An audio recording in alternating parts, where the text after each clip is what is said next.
When the Guam Office of Public Accountability officially releases its financial audit of the government's fiscal year 2014 finances, expect to see a major shortfall, $65.3 million to be exact. Every year we do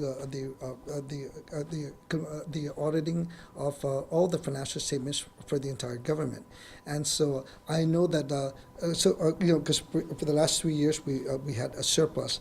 This year I know the combined fund statements were all included as this preliminary I guess funding for the public to know that there will be a deficit. This paper deficit is caused by Gov Guam paying for bills and incurring debt that were not budgeted for in the last fiscal year. It's called a paper deficit because of the timing of the expenditure recordation. So what exactly was paid? DOA Director Tony Blas breaks some of it down. 26.5, I told you again, the ARA funding, this happened.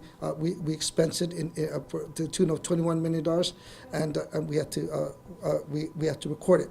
And the $5 million for DOE, this is the shortfall in the real property tax valuation. So that's why they have a $26 million, I guess, deficit item here. So along with the $26 million that went to DOE to address issues with ARA funding, $12.9 million was paid to law enforcement for retroactive raises, $10 million for solid waste debt service, $8.6 million for capitalized interest for bonds, and $7.8 million for the Guam Memorial Hospital.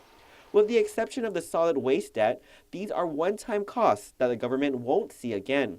And while this paper deficit is being reported for the last fiscal year, things are looking up as DOA is tracking a surplus for the current fiscal year. But the million-dollar question remains, will this latest audit affect the payment of tax refunds? No. Of course not. Oh, are you kidding me? We're going to pay tax refunds.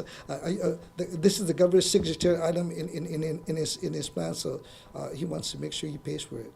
Blas notes Gov Guam agencies and branches will still have to be financially responsible and control spending. Reporting for Guam's News Network, I'm Ken Quintanilla.